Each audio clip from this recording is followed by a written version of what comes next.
Kia orana, and welcome to this episode, the first one in the new year 2025. And I want to open this episode with this greeting and also a blessing from the Cook Islands. And it means, may you live a long and fulfilled life. So this is my wish for every one of you in this new year. And today for those of you watching, you can see the background behind me, this beautiful turquoise lagoon. I want to come on and share a little bit about my Cook Island experience, where I went on honeymoon with my husband in September. And for us, like living in Switzerland, the Cook Islands is literally the furthest place that we could have gone. So it's literally on the other side of the world. You can't go further because then you're already coming closer again.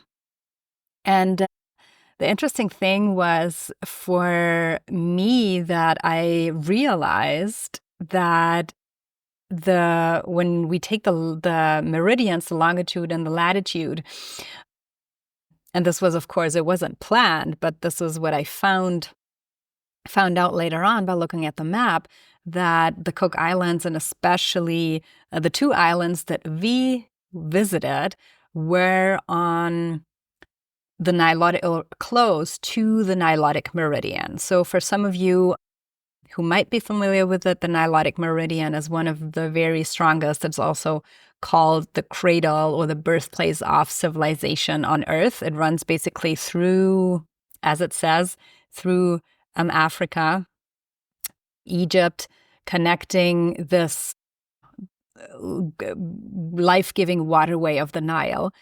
There's a lot of sacred sites built along it. And on the other side, it also connects Hawaii, so the Lemurian Waters, and the Cook Islands in the South Pacific. And when I found out, I was like, of course.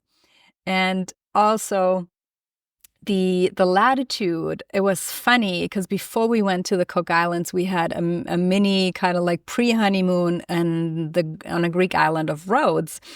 And of course, it's also on that same meridian. And then I also found out that latitude-wise, the Cook Islands are on many, many places on the meridian, along with many places where I had traveled before and where I had felt a very, very strong resonance.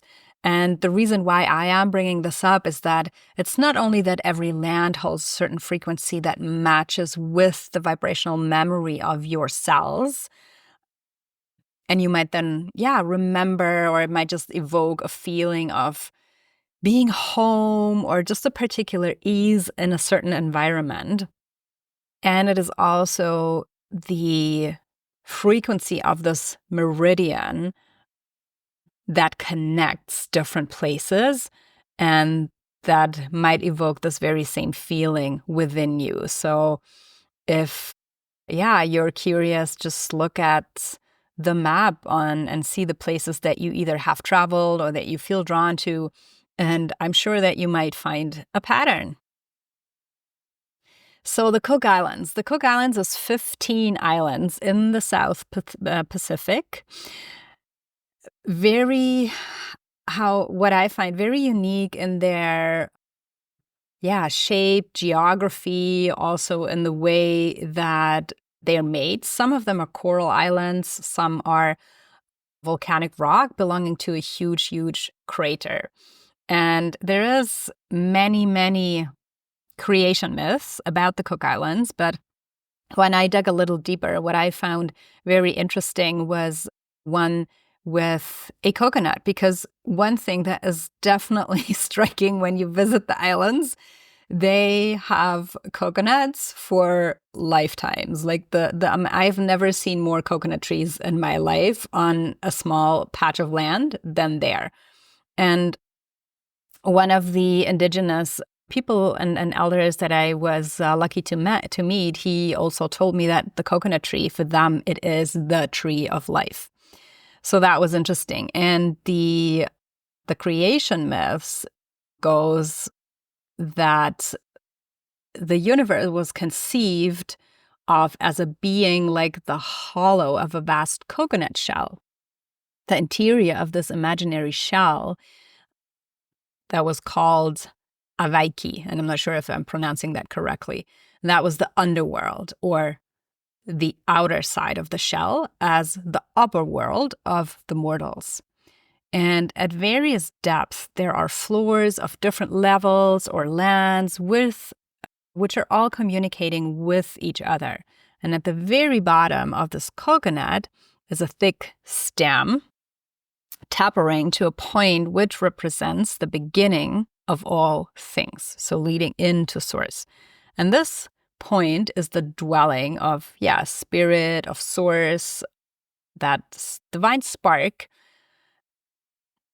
without human form. And they called it Te Akayaro, the root of all existence. The entire fabric of the universe is constantly sustained by this primary being, by this root, by the source. And above this extreme point is the Te Tangae Ange, is the breathing, or the Te Vaerue, the life. This being is stout and stronger than the former one. And the thickest part of the stem is called the Te Manavaroa, the long-lived, the third and last of the primary, ever-stationary sentient spirits, who together form the foundation, the permanence, and well-being of the rest of the universe. So that's one of their creation myths. And I went to 2 islands out of the 15.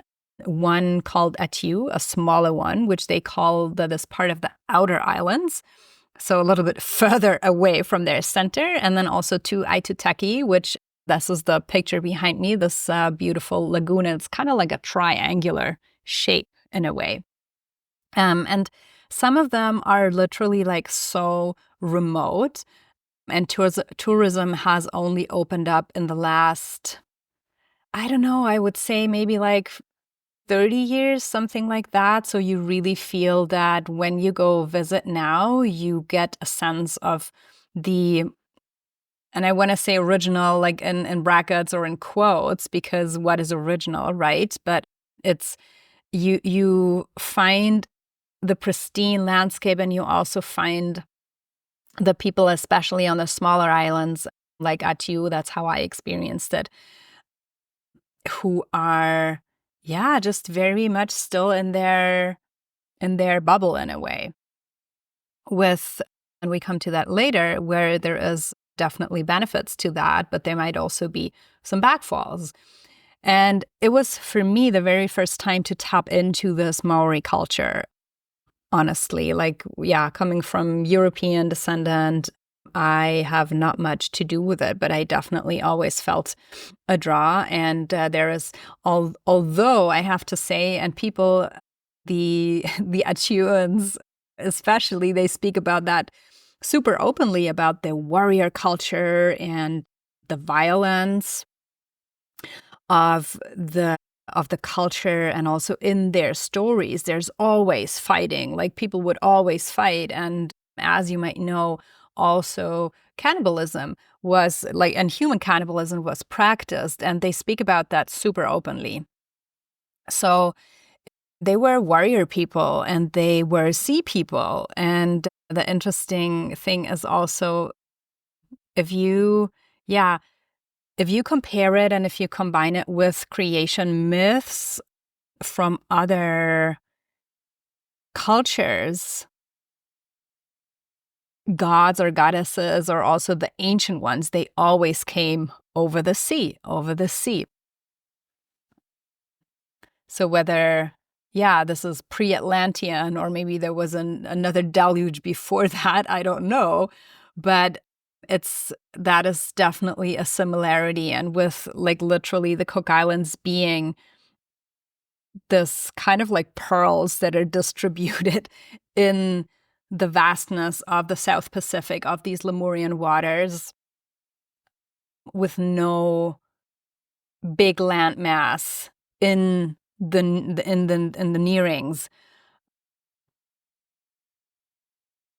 it feels like a dwelling place and a descending place, kind of like a portal for, heavenly spirits to come down and have the stairway to heaven. And one of their main gods that is called Tangaroa, he is a god of many things, but he's also a god of the sea. And he's always like depicted with a super prominent phallus to show his fertility, of course.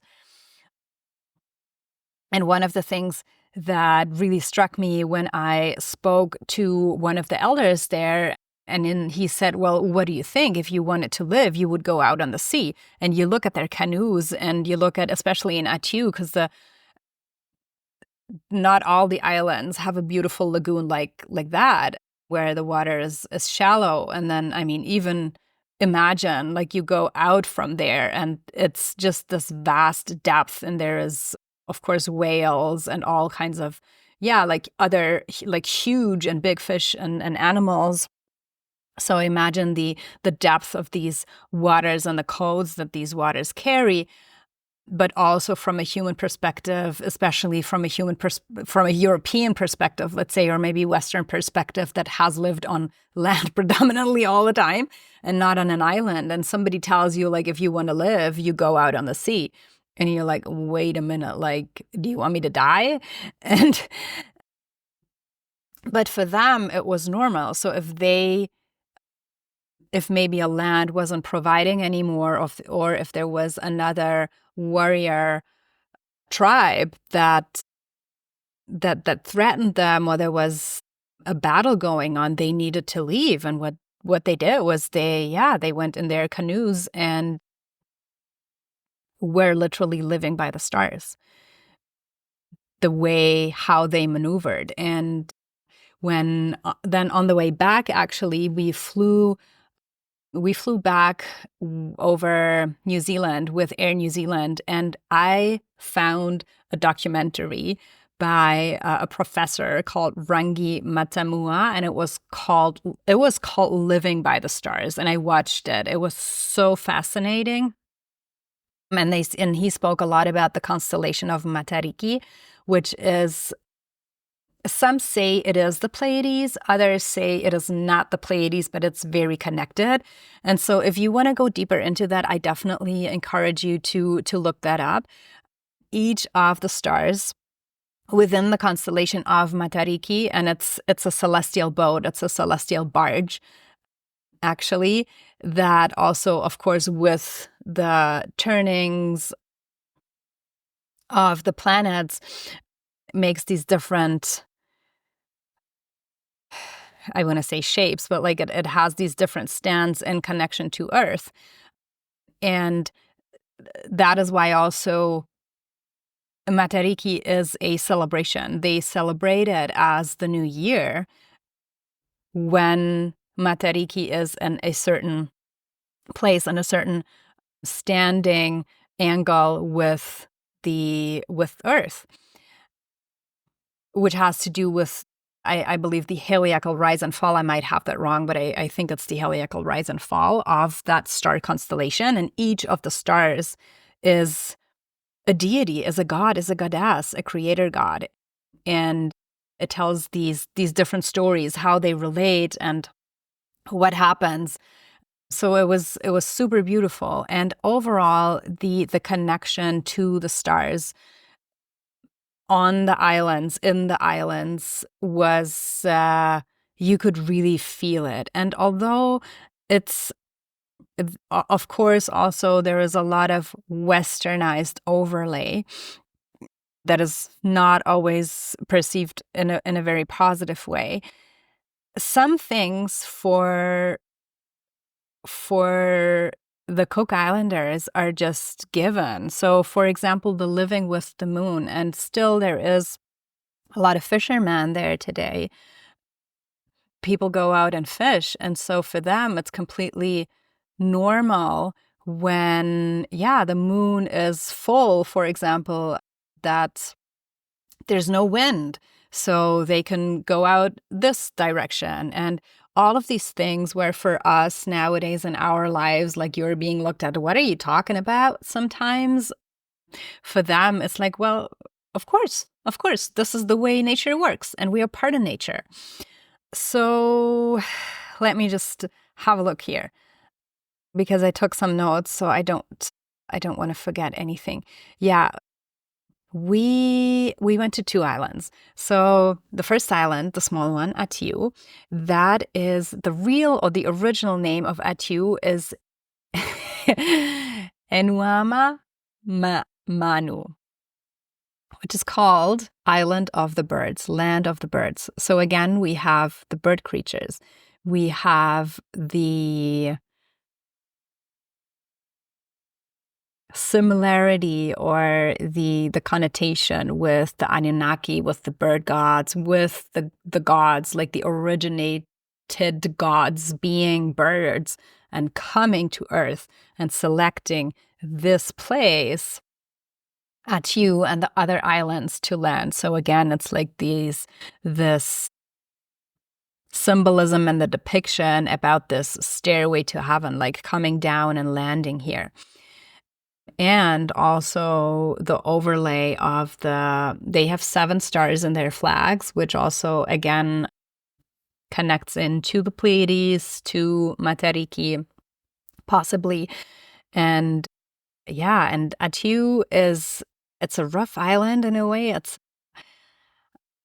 a wild island. And it is known for all of its birds. It has a variety of birds that cannot be found anywhere else.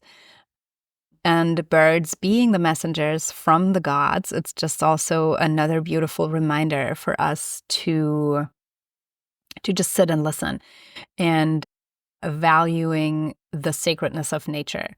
And the Endatu is really so small. Now it is 4 remaining villages there. It used to be a lot bigger, but the one thing that you will find when you go on the island, and the people are just so friendly. Like, everybody waves at you, everybody laughs. People are laughing so much. I think I have never heard so much laughter in, in such a short amount of time that I was there. It's incredible. You really don't feel like everybody's open. And I'm deliberately saying like this is at you because also we went to bigger islands or other islands and it's different. I guess also with the more tourism that comes, or maybe also tourism that is probably not so conscious in a way. There is, of course, also other implications that will happen.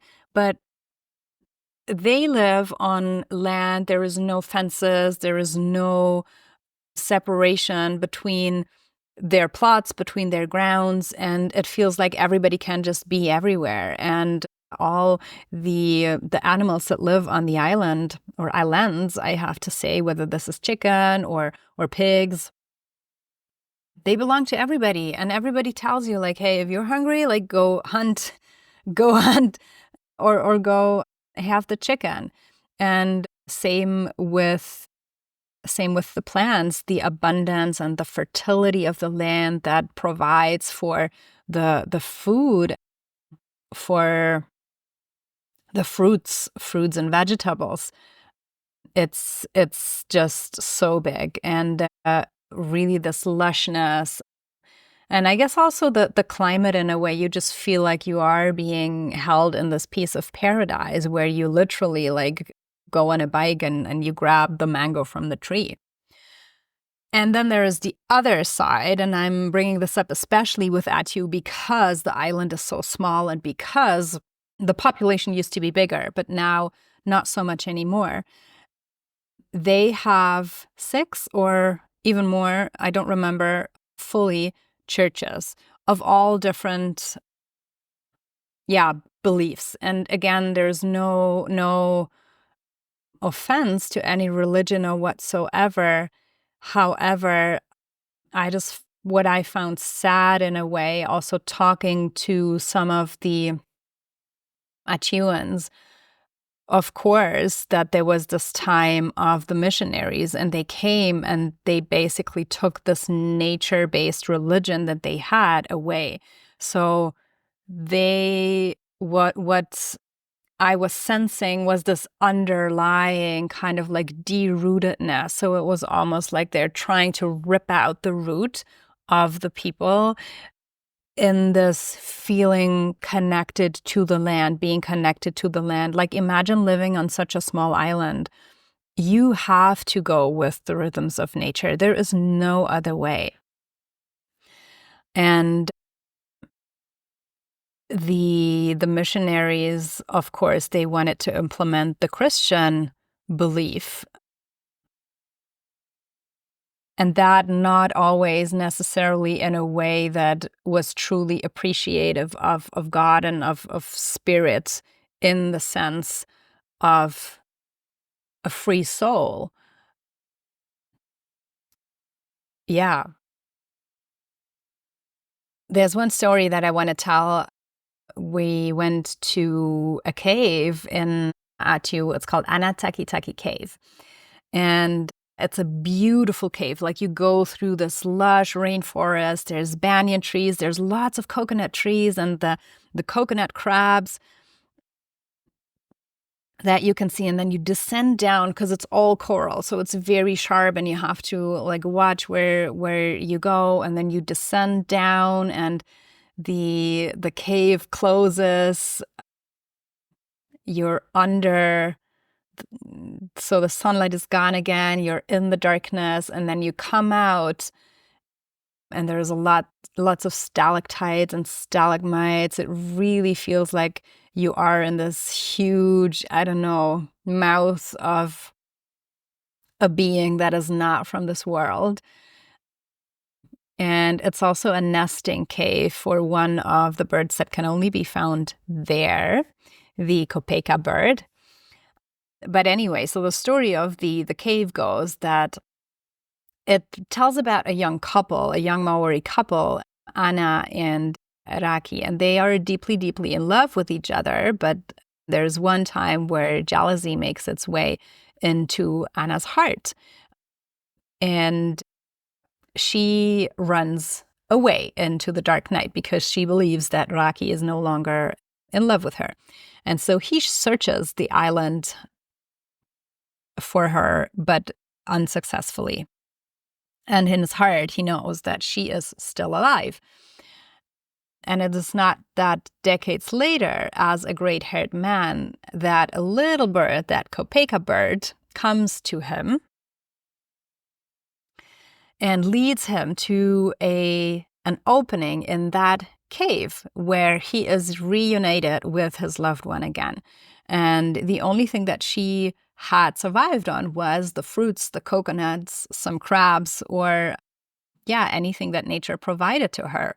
And it tells basically that love is the greatest force that we can have, and that will reunite us no matter where we are parted. And another story goes that same couple, and he goes out fishing on a day and asks Ana, his consort, to stay at home. But she is a young girl, so she wants to go out. So she goes dancing and has fun and goes to a party. And he has an accident out on the sea and almost dies. Doesn't catch anything, but he makes it home. And then he discovers that his consort, Ana, wasn't home as they agreed upon. And they get into a fight. And then she runs away. The moral of that story to me is that we are all connected, and our energy affects the energy, especially of the people in our family, in our constellation, in our immediate environment. So paying attention to your energy level and also being able to hold energy, maybe sometimes when somebody else, it doesn't necessarily have to be a partner, but a child, a friend, a parent, a loved one, is going through a hard time or venturing out, so that there is one anchor point as a stabilizer at home. So we are all connected. So don't forget about that. And then Another thing I want to tell about is we went to a local ceremony. It was a local beer ceremony. They called it the Tumunu. I definitely recommend doing that. It was a lot of fun. And I take away some of the layerings, with I like to look at these things from a little bit of diverse perspectives, because for them it's not only a local ceremony, but it's also a community gathering. And to me, it was a little bit of a plant ceremony, like plant medicine in itself as well. The four villages that they have, all of these villages still have a king. And remember, it's a very small island with just a couple of hundred inhabitants. So they still keep up the local culture of these of the tribesmen. Whereas on the other hand, of course, there is the communal, the federal government people. And the second island that we visited is Aitutaki. And you can see this beautiful, kind of like triangular shaped lagoon behind me. Aitutaki means, and that's also what it feels, heaven on earth. So again, we have this stairway and the connection of the above and the below with this beautiful lagoon. And as you already arrive, I mean, it's for all the islands, but you receive these flower girdles, you receive the flowers in your hair, you have that smell of paradise just surrounding you, the colors of the greens, the blues, so vibrant and so vivid. It literally is a piece of paradise. And since we had arrived on especially Aitutaki, what I noticed was a big contrast between the sheer beauty and power of the landscape and the contrast of the disconnectedness of the people from their own bodies, and thus also being in the presence with the abundance of nature. Now let's explore a little bit the reasons behind that. And one of the reasons, obviously, is to be found in colonialism and the early Christian missionaries, as we mentioned earlier. And this is not to judge or like have a blame game, but I am really setting my prayers, and that's what I did when I was there, to remember these Lemurian waters together and also come back to nature, that nature is sacred per se, and that we are part of nature, because the civilization of Lemuria lived in this union with everything around them, especially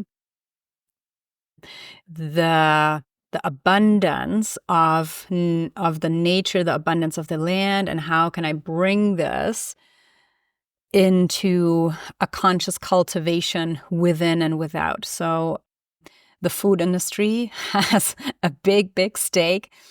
Although the land is super abundant, if you go to the supermarkets or also look at the produces that mostly of the locals can buy, it's, excuse my language, it's really crap. So they prefer processed food and sugar waters. I'm not going to put any names here, but sugared, like highly sugared drinks and foods over fresh produces, because it is also an effort to grow them. And that, made me really sad in a way. And again, like, I'm not saying that this is true for everyone, but that's really what I saw, that fast food is on the forefront. And you can see it in obesity and like people struggling with diabetes and all of these newer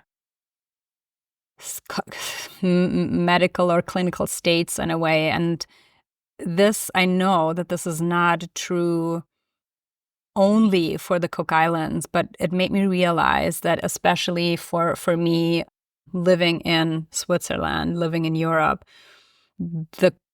how the quality of food that we have access to affects our level of health, first of all, and also really like spiritual cleanness of the body, and being able to feel yourself, and thus being able to connect with this inner wisdom. It is possible anyways, but it is easier if you have access to fresh foods. And they have it, but it takes a little effort to find it, or also to cultivate it, versus it's easier to consume products that are imported.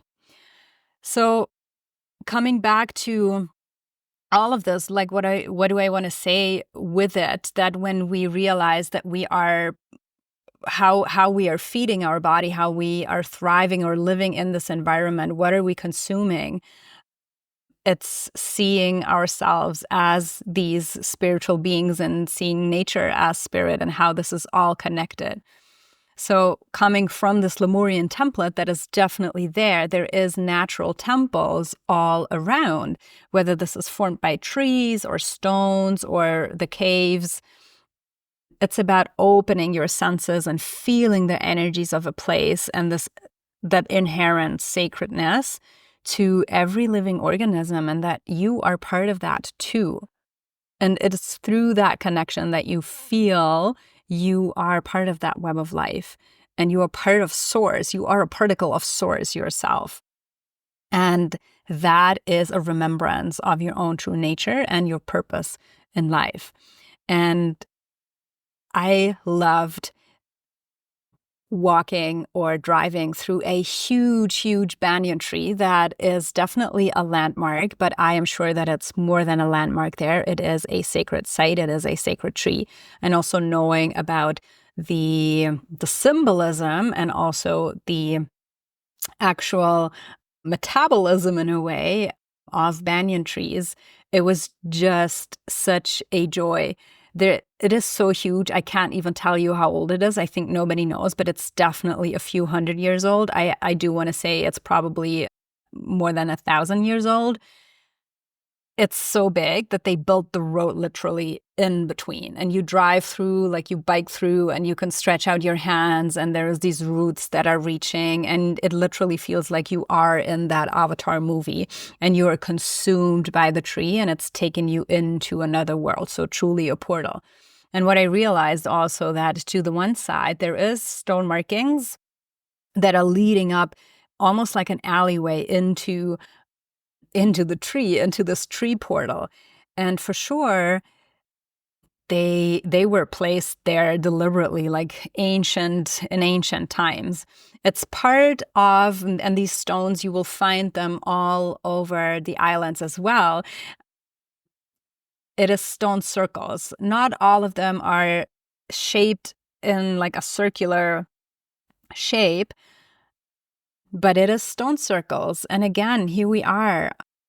This is how energy was harnessed. This is how energy was made visible and amplified, and people knew about it in ancient times. So bringing back this knowledge.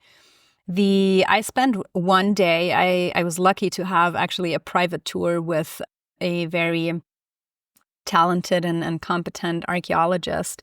And one thing that struck me was he didn't even think twice about the fact that also archaeology goes hand in hand with working with the land in a spiritual way, coming from this nature-based culture, this nature-based tradition, where when you dig things up, you ask for permission from the land. And that was a great perspective to see. Whereas I think in this westernized culture, we have really separated, no matter what profession, whether this is in the medical sector or, archaeologists, geography, have separated that from the spiritual essence of it. Whereas for him, it was not in question at all that they would go together. And it is spirit and it is Source driving and allowing us to fulfill this profession with a much greater intention. So anyways, we were embarking on this trip and he was guiding me to all the sacred sites. And there is a lot of these, the stone circles, what they call marai or marae.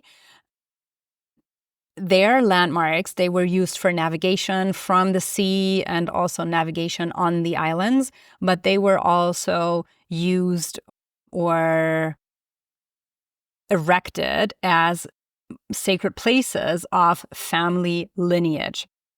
So unlike in, let's say, Celtic culture or others, or these megalithic areas, era where these sites were erected as temples where more or less everybody would go to, in the Cook Islands or from that lineage, it was rather the way that every family possessed its own marae. And sometimes it was a stone circle, sometimes it was a tree, but it was always a place where the ancestors lived on a particular plot of land that belonged to the family. Very important. And it wasn't that other people from other families would go to that marae. They were going to their own marae.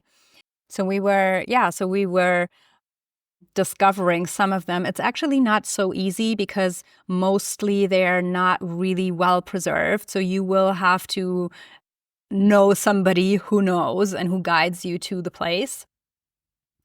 And another thing that they kept until today is that there is cemeteries, but people are buried on their own land. So in front of every house, in every yard, you will see that there is graves where the ancestors are buried. I mean, how beautiful is that? You have your own sacred space and your own lineage connection all the time on your own plot.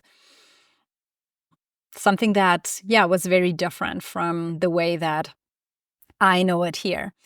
And we were continuing over the island, and he was showing me certain spots where it was believed that there was nature spirits. Again, it's a lot about the trees. It's also a lot about the sea, of course, as they are people of the sea.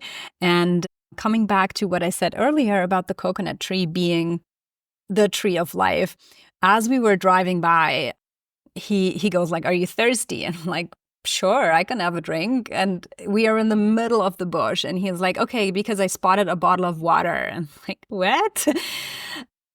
And he stops, he pulls out his machete and goes to the coconut tree and jumps a little bit higher up and just, cuts this huge fresh coconut out from the tree and digs a hole and hands it to me. And he's like, "Go drink." And then he started explaining about the tree of life. And just as we heard in this creation myth, really how every fiber, literally every fiber and every stage of the coconut tree is being used for something.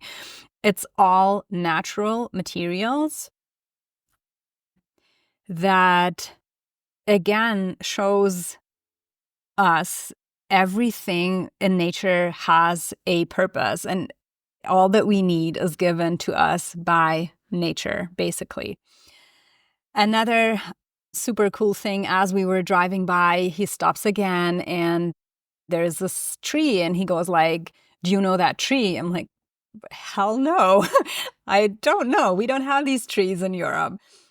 But I've seen it before. I've seen it down the street close to the beach, and there were red fruits lying on the ground. And he was like, "Yep, do you know what it's for? Or do you know, the connection?"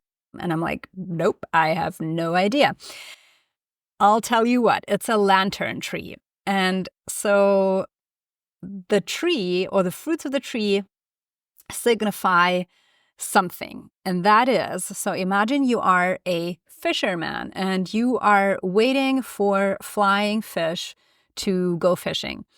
Now, when you see that tree and the fruits of the trees growing red, that is your lantern. That is your signal that now a window of 8 hours opens where the flying fish go lay their eggs.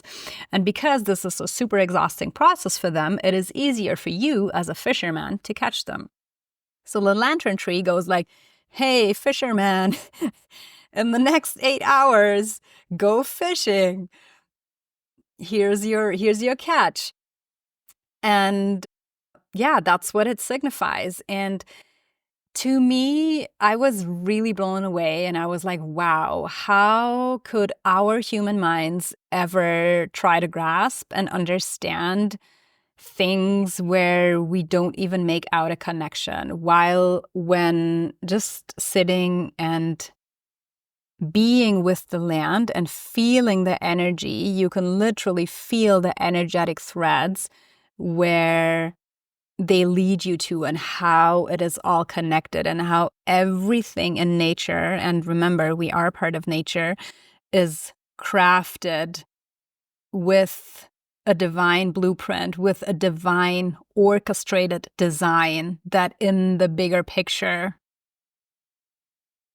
weaves into the whole tapestry. So I just found that a fascinating example of how many things are out there in nature where we have no clue what it actually signifies. And it might be something that, again, our minds would never even think of, that there is a connection, but there is. And all of the island is just so full of joy. Like, the people are so joyful. Again, everybody is waving at you. Everybody is saying hi, no matter if you're a stranger or not. And we went to this island night. Of course, they put it up for tourists, but anyways, it still holds the blueprint of the original culture. And one of the elements that is crucial is the karakia. I found it very similar to karaoke. But karakia, what it means is, it is not just singing, because everybody there sings. They're singing all the time with their little ukuleles, and it's yay, yay, yay. But it's more than that. It's magical chants, and it's invocation. So just imagine that. You are not only using your voice, you are using voice and frequency, because you're toning, because you're singing. And the right intonation with the right intention. And that is creation. That is speaking the world into creation. So the singing, the movement, the dance, all of that is a part of communicating with the divine and bringing the spirits alive. And of course, no visit to Aitutaki is complete if you haven't visited the lagoon. I mean, it's truly, that's what they say is the most beautiful lagoon in the world. I haven't been to so many, but I've been to a few, and it definitely is stunning. And the underwater world is like a whole different layer of experience. Now, I'm not a diver, so I can only imagine that when you're a diver, how this world that is under the sea opens up to you and reveals so much more. But already in the snorkeling and the diversity, it was just magnificent. They have these, what they call giant clamshells, and I don't know, they're probably like this big, and you snorkel over them, and there is this, it feels like a huge pothole in them where it's like another portal that transmits energy in a way. And then there is every of these clamshells, they have along the clams, they have fluorescent, iridescent colors in pink, in red, in blue, in green. It's incredible. And you look underwater and you're like, I've never seen this before. This is crazy. So again, the diversity and this the pristineness that is still preserved in a way. Also these little, what they call motus, these little islands that are uninhabited but all belong to somebody, where each and every one has their own creation story. It's so funny. And their own frequency blueprint in a way. All right, so I hope that I could give you a little glimpse, a little escape into this amazing Lemurian paradise of the South Pacific waters. And if you liked it, then feel free to share this episode with anyone that you love, or subscribe and give me some thumbs up. Thank you so much, and I will see you next time.